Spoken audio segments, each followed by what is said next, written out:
This podcast was recorded on the ancestral lands on Treaty 1 territory, the traditional territory of the Anishinaabe, Cree, Oji-Cree, Dakota, and the Dene peoples, and on the homeland of the Métis Nation. This is Humans on Rights, a podcast advocating for the education of human rights. Here's your host, Stuart Murray. I was very taken by an article that I read and came to my attention, and it basically, the headline screamed, and I mean screamed, "Airlines can't seem to safely transport my wheelchair, but they found a way to move horses by air." Now, that rhymes, interestingly enough, but I am joined today by the author of that article, Peter Tong, who has written many blogs, is a wheelchair advocate. He is an extraordinary individual with an incredible background, from university degrees to a law degree, who has spent an enormous amount of time trying to advocate and educate people on why it is that somebody who is in a chair and is on an airline has a challenge when they get to the other end. In that very discombobulated introduction, Peter, welcome to Humans on Rights. Stuart, nice to be here. Thank you for having me. Peter, and I know that you're a podcaster, so we're going to get into what your podcast is about, but let's delve into what caused you to write a story that got picked up nationally on the basis that airlines can't seem to transport your chair, but they have found a way to safely transport horses. Well, in a minute, Stuart, we'll get into my long history of air travel and the challenges of that and having a disability and damages to equipment. But when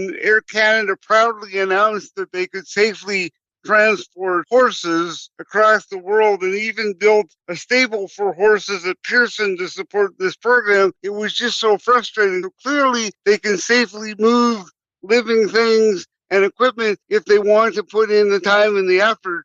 For mobility device users, they've just chosen not to do that. Well, clearly, and you've experienced that firsthand. Absolutely. I was thinking as we were talking about doing this podcast, I've been flying since 1970, so I've been doing it for a long time. And maybe, Stuart, what I'll do is give a bit of background as a wheelchair user traveling on an airline, how it works and what the implications are, because I think that will help.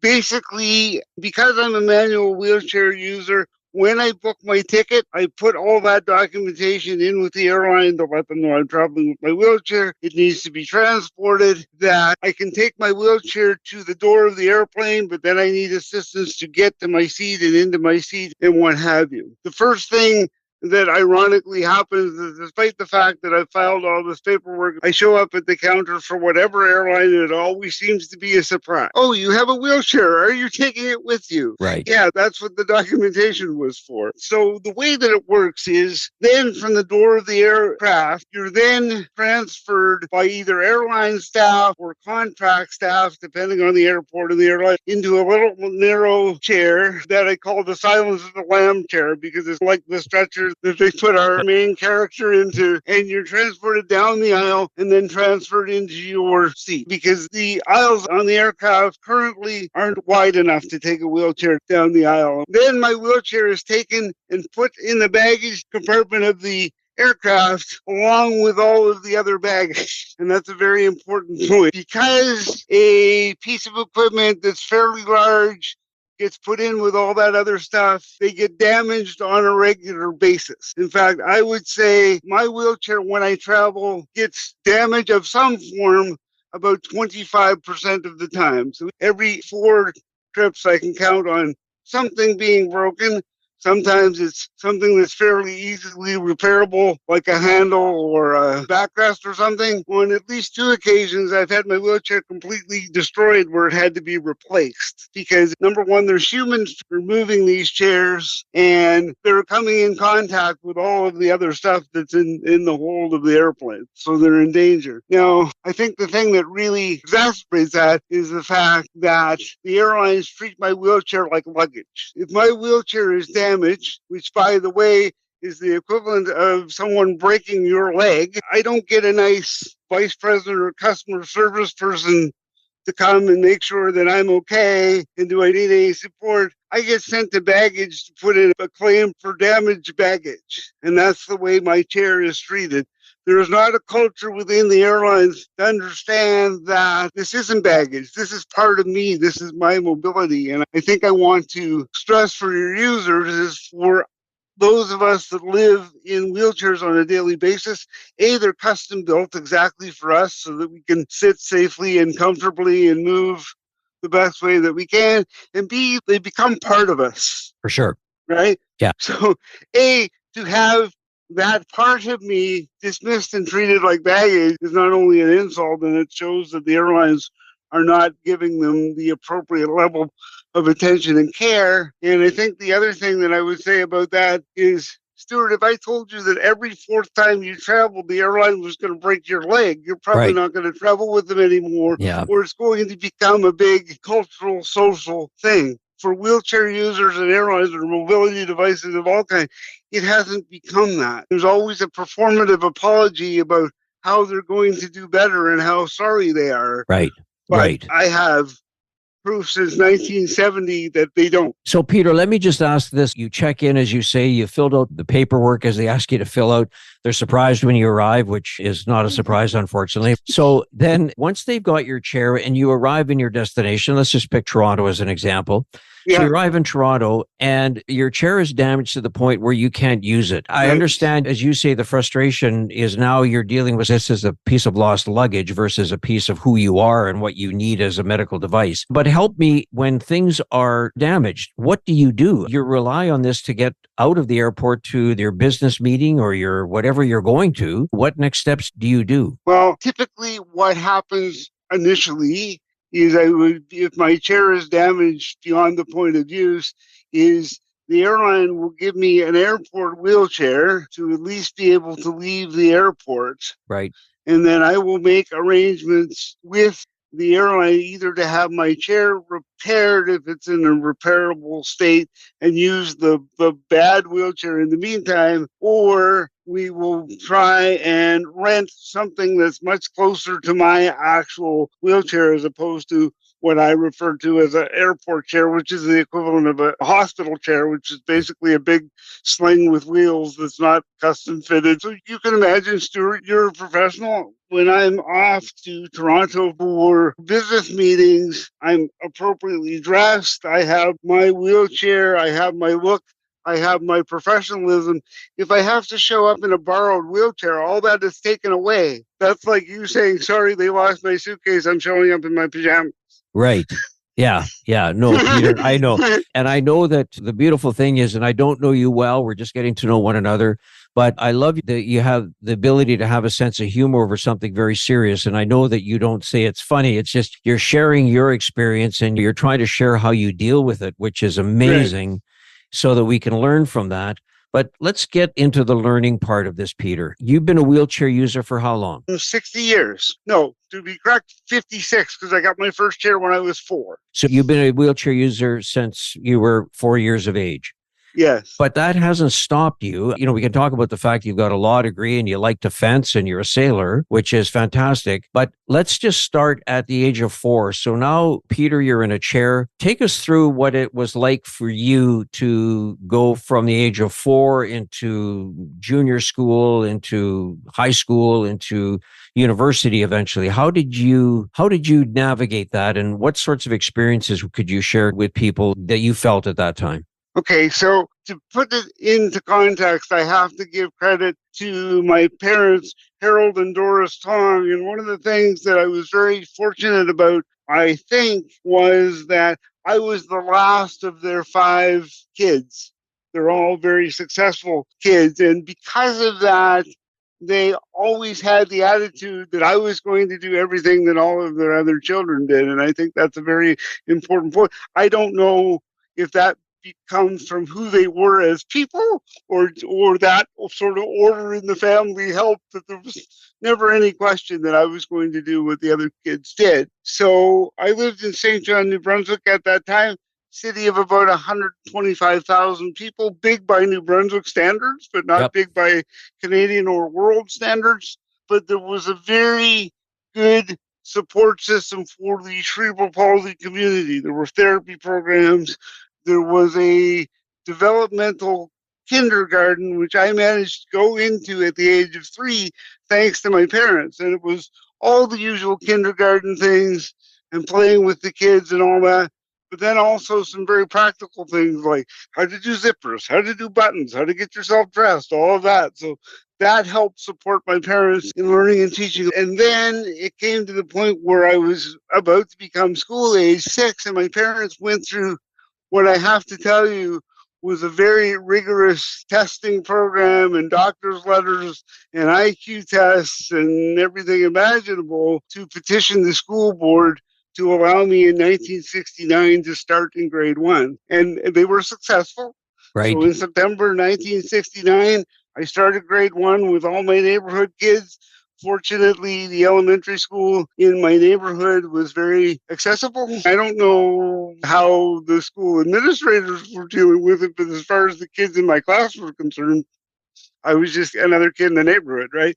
Yeah, beautiful. So, and that's how my schooling progressed, except that at each level of school, then when I went to middle school, we found the most accessible middle school in my city, and I went there, and some of my friends followed and some didn't. In high school, we ended up finding a school that wasn't ideally accessible, but was more accessible. It was all the way across town, but my parents made an arrangement with the school board. They actually paid my mom as a school bus driver to take me back and forth to school because it was a solution where I could go. So when I think back on it now, as a kid, there were probably lots of obstacles that I didn't even notice, but For it was sure. just Yeah. because my friends and my family were around me and because everybody was doing the best they can, I just continued on through Yeah. the school system. Yeah. Peter, what sorts of things were you interested in at that time in school as you were growing up and becoming a young man? I think one thing that became very apparent in high school, and it was a very good thing, was I was very interested in computers and computer science. And this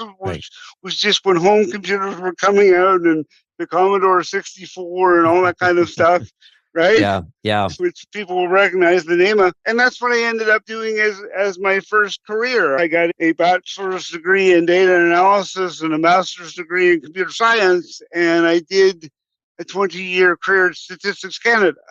Okay. Where I started out as a computer programmer, and then I was a program designer, and then I ran units of programmers and designers and made my way up. And are you still in New Brunswick at this point, Peter? No, but when I went to work for Statistics Canada, that was in Ottawa. And so I had done my bachelor's degree at the University of New Brunswick. I did my master's degree at Acadia in the Annapolis Valley of Nova Scotia. And then I was hired out of Acadia to go to Statistics Canada. And did you enjoy Ottawa? Very much. I like the city very much. Yeah. It's funny because it's a bit of a sleepy town. Like I was just talking to someone on the weekend that said, I went there for work and I didn't realize that the sidewalks rolled up at 4:30 and they kind of do. Right. But it's a clean city. It's a safe city and good place to build community for sure. Yeah, for sure. And then you have gone on at some point, you decided to get a law degree? Yeah. And I think I'll share the story because I think it's interesting. My wife was just finishing up her PhD. She was doing her PhD at Glasgow and she was looking for faculty positions. And we were chatting one night, Friday night. I was, I think, probably complaining about my work. And she said to me, the whole time I've known you, you've talked about going to law school. Why aren't you going to law school? And frankly, I didn't have a good answer to why I wasn't going. Right. So we made the decision that we would shop our way across the country for her looking for a faculty position to teach disability studies and for me to find a law placement. As it turns out, University of Manitoba was starting up a brand new disability studies department at that time in 2003, and I was accepted into several law schools, but University of Manitoba was one of them. So we picked up stakes, never having been to Winnipeg in our lives, and picked up stakes and came to Winnipeg. And we've been here for over 20 years now. Wow, that's fantastic. Did your wife enjoy her time and getting involved in the University of Manitoba's courses? Pretty much still is. She's now the director of the Disability Studies program at the University of Manitoba. So wow. She's made her progression over the 20 years as well. Yeah. And Peter, did you get called to the bar when you graduated? I did. And I practiced criminal defense with legal aid for 12 years. But then I was fortunate enough because I could combine my federal government pension and my provincial government pension, I was eligible to retire at 55, and I picked up stakes and I got out. I loved what I did, but Yeah. life is life. And at 55, I left legal aid and started my consulting company as a retirement practice. Yeah. It's far from retirement practice, Peter, but you're very active and we'll explore that. But let me ask the obvious question. So you're a lawyer, you're a wheelchair user. I want to talk about this issue around gaps and barriers. So you're a lawyer. What sorts of challenges, if any, did you have in that capacity as a wheelchair user and practicing law, particularly criminal law? Oh, many. And we haven't talked about this, Stuart, but myself and another practicing lawyer who's a wheelchair user actually have a current complaint in front of the Manitoba Human Rights Commission with the Department of Justice about all of those barriers. And I want to make it clear to you and your listeners, it's not so much the physical barriers that we're talking about. We're talking about the attitudinal barriers within the justice system, like all these courtroom locations that are completely inaccessible, or schedules that aren't flexible, or dress codes that are not flexible. And I'll tell you a very illustrative story. I was doing a murder trial a number of years ago, and it got to the stage where it was the jury was being charged and they were being sent out to make their decisions. And for your listeners to understand, in a jury trial, that's exactly what happens. The trial is over and the jury is sent out to make their guilty or not guilty decision making, and they deliberate. And when deliberations are going on, the lawyers are asked to make themselves available to be on call in case there's any questions for the jury. And the justice who was running the trial said, I want anyone to be available within 20 minutes in case there's questions. And I said a little bit pointedly, Justice, it takes me about 25 minutes to get into my robes. And the response that I got was, well, then I guess you're staying in your robes until the jury is done. Wow. There wasn't even a flexibility of, okay, well, maybe we can make it 30 minutes. It was just like, fine, they might be out for 2 days, but don't take your robes off. Wow. And that's not the only example that's bringing the complaint forward, but I think it's just very illustrative. And the feeling that those of us with disabilities that have practiced have, at least in this province, we're happy to have you as long as we don't have to change a single thing to have you. Right. So, Peter, the part that fascinates me is that you have a law degree. And a lot of times, if you talk back about what we started chatting about with this notion that you are flying with your chair in cargo as luggage, and there's damage. And so there's a couple of issues here that I'd love your comments on, because one of them is, if some people this might happen to, they don't know what their legal rights are when some of these things happen. So from a legal perspective, I'd love your comment.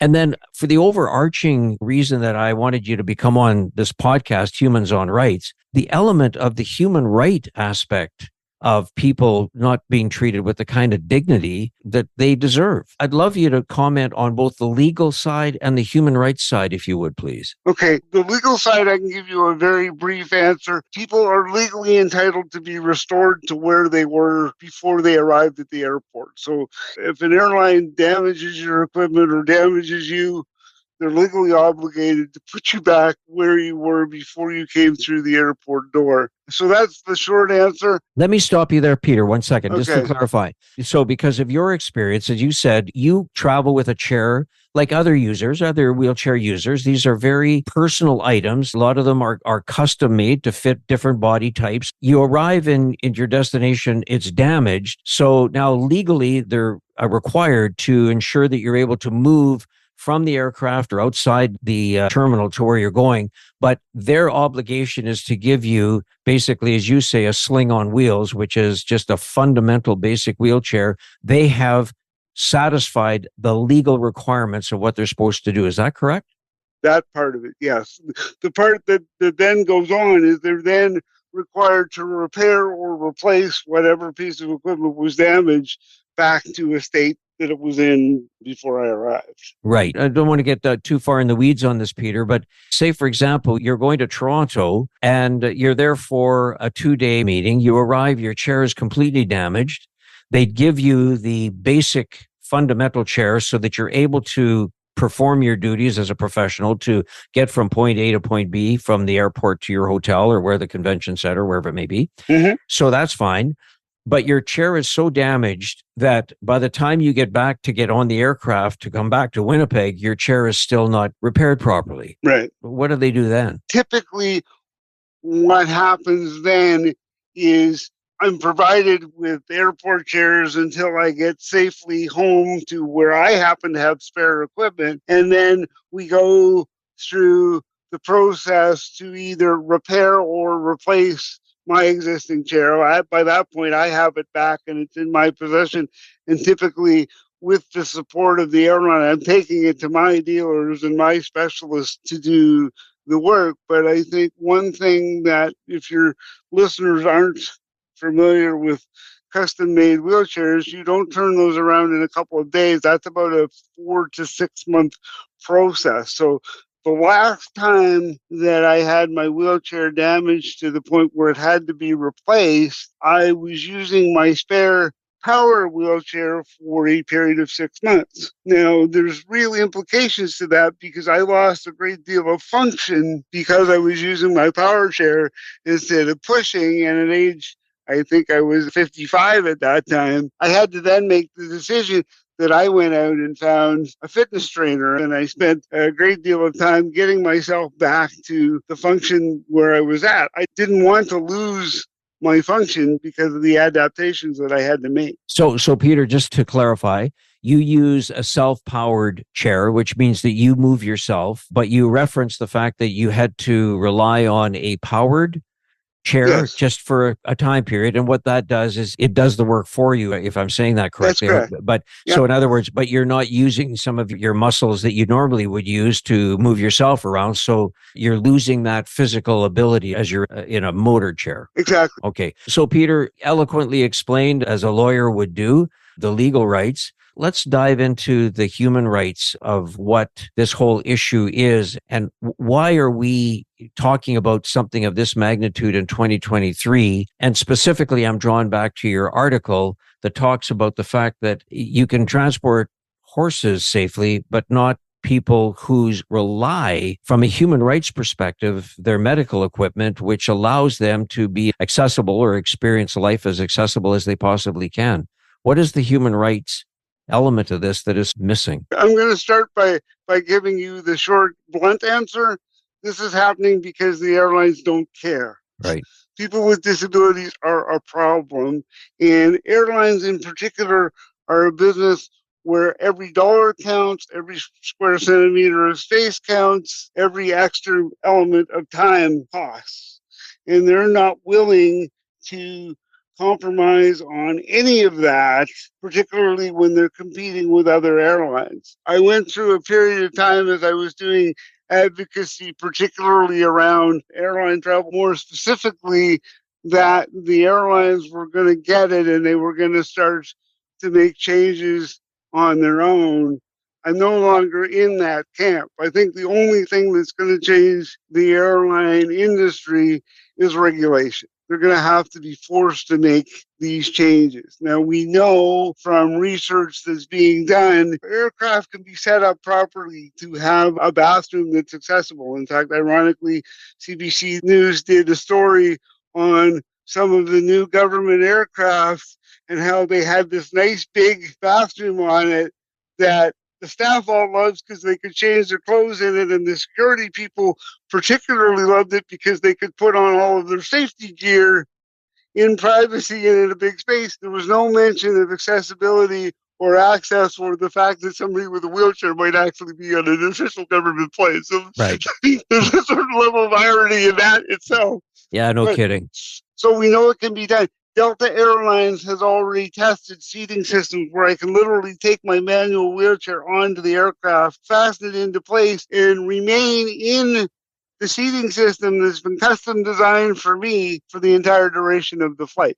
So we know it can be done. It's just the airlines are still treating mobility equipment like baggage, and they don't have the will to do it on their own because of the differences in their pricing and their cost structures and all of this is going to cost. Good news in this, in the United States, this is being looked at the very high level, not only by the Secretary of Transportation, but it's in the Vice President's office. That's the level that these issues are being looked at in the United States. In Canada, as you've seen the recent articles, Air Canada, because of 4 really ugly incidents with passengers with disabilities, were literally called to Ottawa by the Minister of Transport, and he called the incidents horrific. So it's back on the radar with the federal government. We'll see if the federal government goes as far as even suggesting legislation. The problem is the airlines are a very powerful industry.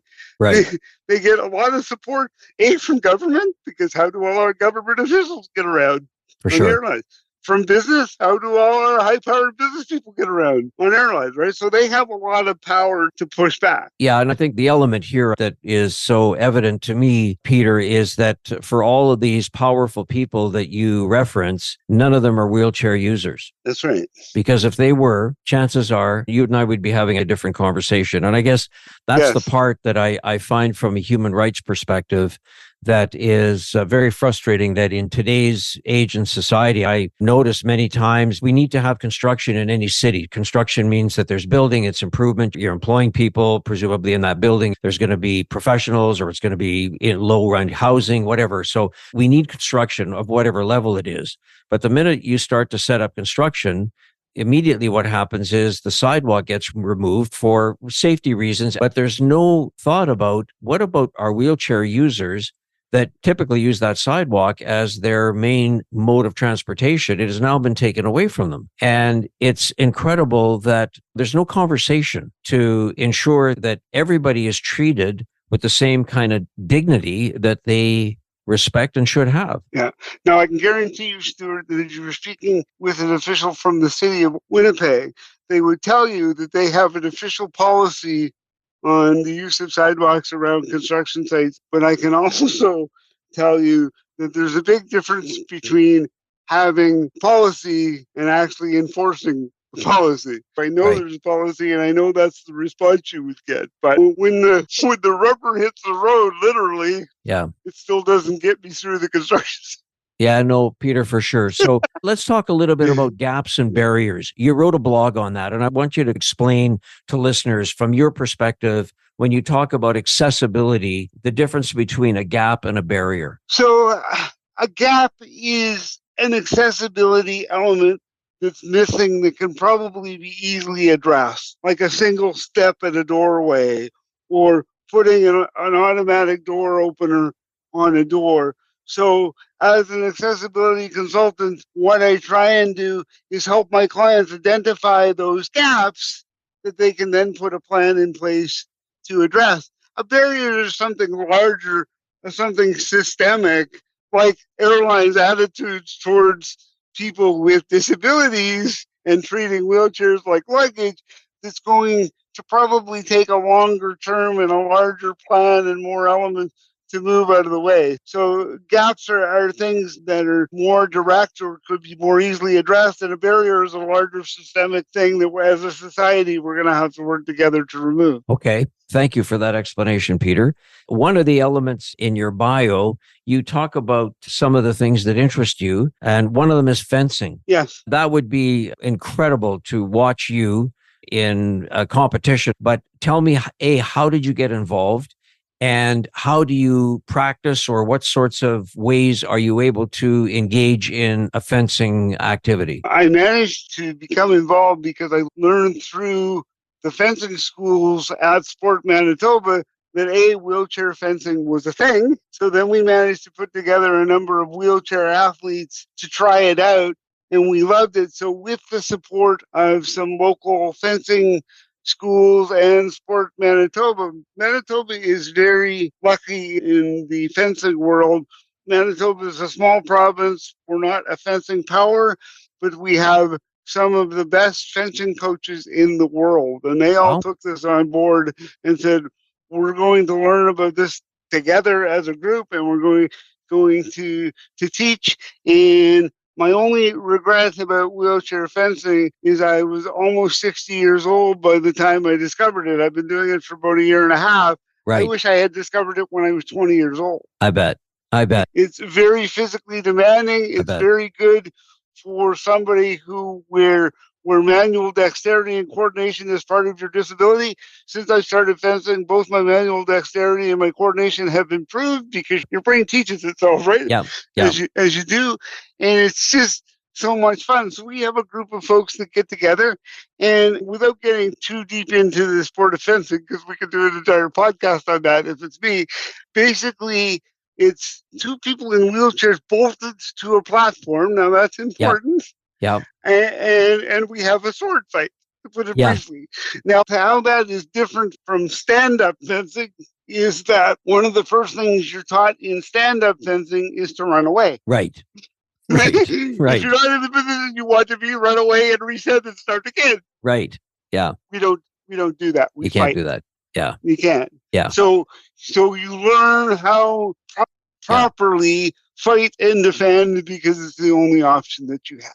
Wow. And is the point scoring system similar that you have an ability when you touch your opponent that it records that electronically? Absolutely. All of those rules are the same. It's the same three disciplines. It's the same scoring system. We wear the same equipment, all of that. Right. It's just we happen to be bolted to a platform 5 feet apart, and that's Right.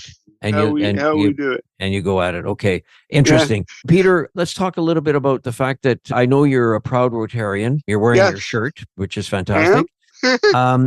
Tell me a little bit about your involvement with Rotary, and then I want to also just explore a little bit about the fact that you're a podcaster. So let's talk a little bit about Rotary and then about your podcast and what you talk about in your podcast. So Rotary. All right. I won't get into the details of Rotary, but basically we have 8 avenues of service, and you can be involved in any of them, from health to the environment to peace to education and all of that. The nice part is a Rotary Club is basically a group of people that gets together to do good works in any of those categories. So when I lived in Ottawa, my Rotary Club there did a lot of work in Ghana with water wells. We did a lot of international work. My host Rotary Club here in Winnipeg are the keepers of the Assiniboine Forest. And we have a big multi-million-dollar project going on now where the Assiniboine Forest is getting revitalized. And thankfully, hopefully, because of my influence, one of the things that we're doing is making the Assiniboine Forest more accessible. Good for you. Hopefully so. So that's just 2 examples. I've been very fortunate. I've been in Rotary now for almost 25 years. 2 years ago, I was asked to move up into the executive branch, and next year I will become what in the Rotary world is known as a district governor. The Rotary is divided into 500 districts in the world, and each year there is a leader of each district who's known as the district governor. I will be, if I'm not mistaken, the 3rd disabled Rotary district governor in the world. Wow. And that was part of the reason why I agreed to take on that more challenging role, is because I want to bring the same face that I do to my other work into Rotary International. Oh, good for you, Peter. Congratulations. That is really a tremendous nod to you as somebody who is an incredible educator, advocator for this, and a leader. So that sounds incredible. At Rotary, they do such great work around the world that once they start to see your work, one only knows what next steps might come from that. So congratulations. When does that start, Peter? So my term as governor begins in July of 2024. Okay. All right. Look out, world. Let's watch for changes. So it's interesting because I'm in the training phase right now. It's good. Rotary, at least in our region, you come on literally 4 years before you become governor, which is great because you move up through the ranks and you learn as you go, which is so good because I'm surrounded by very knowledgeable, very capable people who pass on their knowledge, and it's so much different than 20 years ago. You became governor on July the 1st and somebody handed you the keys and said, "Congratulations, you're it." Yeah, right. Yeah. And then to figure it out. It's not that. But one of the things I'll mention about it, because I think this is really exciting, is once in the Rotary year, they bring together all 525 district governors from around the world in one place. And this year it's in Orlando, Florida in January. So I will be able to meet my fellow governors from my governor's year and start discussing their work in cooperation. I can't guarantee it, but I'm pretty sure I'm going to be the only one on wheels. Interesting. Yeah, very interesting. And, I mean, fingers crossed, Peter, that there's no incident getting your chair to New Orleans. Well, there's that, right? Yeah, for sure. And now, before we take the off ramp here in our conversation, which I've enjoyed tremendously, over to you to talk a little bit about your podcast. What's it about? What do you explore? So anybody who's listening to this podcast, give us a sense of what they might hear if they heard to Peter Tong's podcast. Absolutely. My podcast is called Talking Rotary, and it's literally about Rotary International and the work that Rotary International does. Typically, the folks that I'm talking to are Rotarians from all over the world that are working on a specific project. It's their opportunity to share their projects and their good works with what they're doing. And Rotarians find it interesting because we always like to know what each other is doing and if there's some opportunities to work together.